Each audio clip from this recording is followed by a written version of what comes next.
दिनांक 24 मे 2025 रोजी घरातील गहू दळण्यासाठी सौंदणे येथील गिरणीमध्ये गेलेला मुलगा नेताजी घरी आला नाही। मुलगा घरी परतला नसल्यामुळे त्याचे वडील काळजीने त्याचा शोध घेऊ लागले। गावात सगळीकडे त्याचा शोध घेतला, पै पाहुण्यांकडे चौकशी केली, त्याच्या मोबाईलवरही संपर्क करण्याचा प्रयत्न केला, पण तरीही तो मिळून आला नाही। त्यानंतर तुकाराम नामदे यांनी मोहोळ पोलीस ठाण्यात येऊन तो बेपत्ता झाल्याची तक्रार दिली। दिनांक 24 मे 2025 पासून आपला मुलगा नेताजी तुकाराम नामदे वय 28 हा बेपत्ता असल्याची तक्रार दाखल करून त्याचा फोटो आणि वर्णन त्यांनी पोलिसांना सांगितले। मिसिंग दाखल करून पोलिसांनी नेताजीचा शोध सुरू केला। गावात खबरे सोडले, नेताजीचे मित्र व नातेवाईक यांच्याकडे चौकशी सुरू केली, तरीही नेताजीबाबत काहीच मिळत नव्हते। 2 दिवसानंतर नेताजीचे वडील तुकाराम नामदे मोहोळ पोलीस ठाण्यात आले। त्यांनी पोलीस निरीक्षक हेमंत शेंडगे यांची भेट घेतली। नेताजीच्या तपासाबाबत विचारले तेव्हा पोलीस निरीक्षक शेंडगे यांनी सर्व बाजूंनी तपास सुरू आहे असे सांगितले। बोलताना तुकाराम यांनी सांगितले की मी गिरणी मालकाकडे चौकशी केली होती, तेव्हा तो म्हणाला की नेताजी गहू दळण्यासाठी घेऊन आला होता। गहू गिरणीत ठेवले आणि तो गिरणी मालकाला म्हणाला गहू दळून ठेवा, मी अर्ध्या तासात येतो, मात्र तो पुन्हा आलाच नाही। नंतर मी त्याच्या मित्रांकडे चौकशी केली तेव्हा एका मित्राने सांगितले की तो दिनांक 24 मे 2025 रोजी विकास गुरव याच्या घरासमोर उभा होता। तुकाराम यांनी नेताजी याला शेवटी पाहणाऱ्या व्यक्तीचे नाव व नेताजी कुठे उभा होता याची माहिती दिली।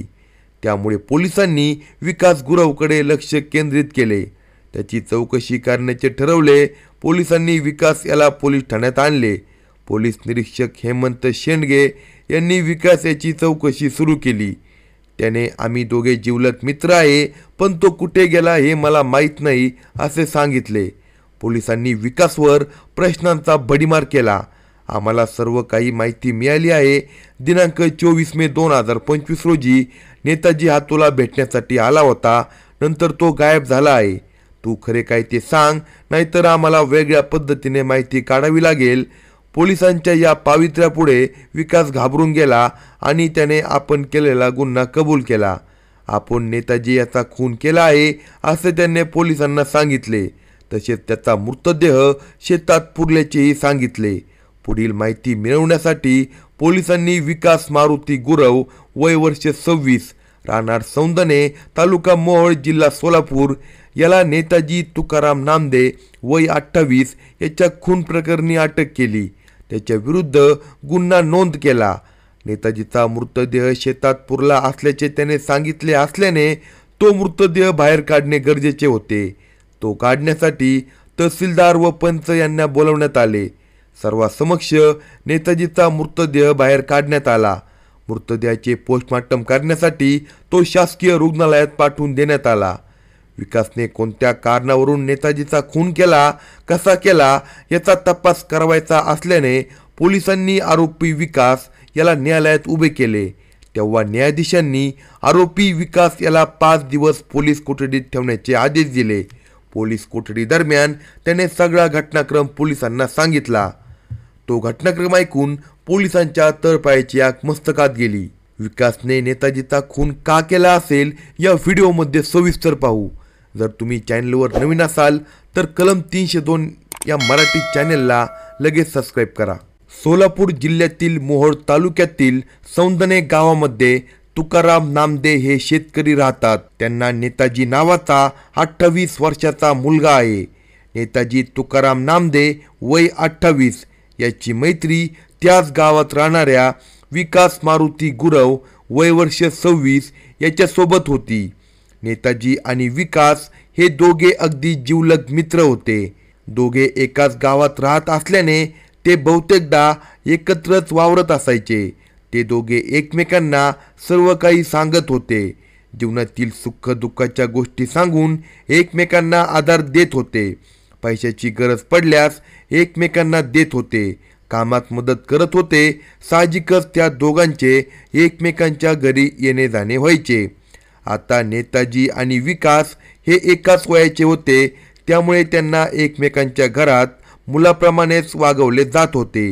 विकासच्या आईचे वय हे नेताजीच्या आईपेक्षा 1-2 वर्ष मागे पुढे असेल, पण ती त्याच्या आईच्या वयाची होती.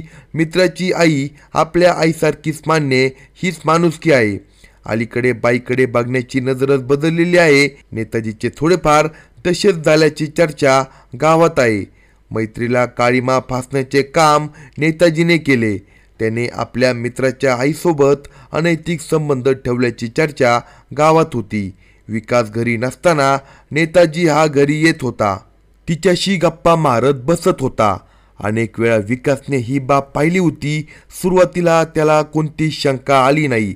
आपला मित्र आपल्याला भेटण्यासाठी येत असेल आणि आईशी गप्पा मारत बसत असेल असे म्हणत विकासने याकडे दुर्लक्ष केले. काही महिने असेच गेले, पण नेताजीचे विकासच्या घरी त्याच्या अप्रोक्ष येणे विकासला आता खटकू लागले होते. त्याला काहीतरी शंका येऊ लागली. तो आपल्या आईशी जवळीक साधत असल्याचे त्याला दिसून आले. हे वागणे विकासला आवडले नाही, म्हणून त्याने नेताजीला मी घरी नसताना तू घरी येत जाऊ नको असे सांगितले. पण त्याकडे दुर्लक्ष करत तो घरी येतच होता. आत्तापर्यंत विकासला शंका येत होती, पण आता नेताजी आणि विकासच्या आईचे अनैतिक संबंध असल्याची चर्चा विकासच्या कानावर पडू लागली. आता मात्र विकासने नेताजी समवेत असलेली मैत्री तोडण्याचे ठरवले आणि त्याला सांगितले, तू आमच्या घरी येऊ नको.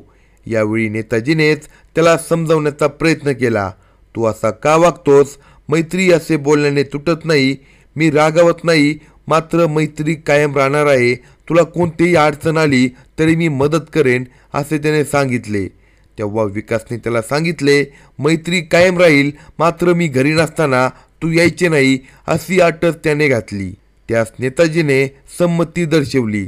मात्र 8 दिवस उलटले नाही तो पुन्हा घरी येऊ लागला आणि आईचे दोघांचे वागणे पाहून व कानावर आलेली चर्चा यामुळे आईचे आणि त्याचे संबंध असल्याची खात्री आता विकासला वाटू लागली. अनेक वेळा सांगूनही नेताजी ऐकत नव्हता, म्हणून त्याचा कायमचा काटा काढण्याचे विकासने ठरवले. त्याप्रमाणे त्याने प्लॅन तयार केला. दिनांक 24 मे 2025 रोजी नेताजीला तुझ्याकडे काम आहे असे सांगून त्याला घरी बोलवले. तो आल्यानंतर त्याचा गळा दाबून खून केला. ही माहिती कोणाला कळू नये म्हणून शेतात खड्डा खणून त्यात मृतदेह पुरला व काही घडलेच नाही असे विकास वागू लागला. पोलिसांनी विकासला अटक केली आणि त्याच्यावर कलम 302 नुसार खुनाचा गुन्हा दाखल केला. अशाच नवनवीन क्राईम स्टोरी ऐकण्यासाठी कलम 302 या मराठी चॅनलला सबस्क्राईब करा आणि आपल्या प्रतिक्रिया कमेंट बॉक्समध्ये कळवा.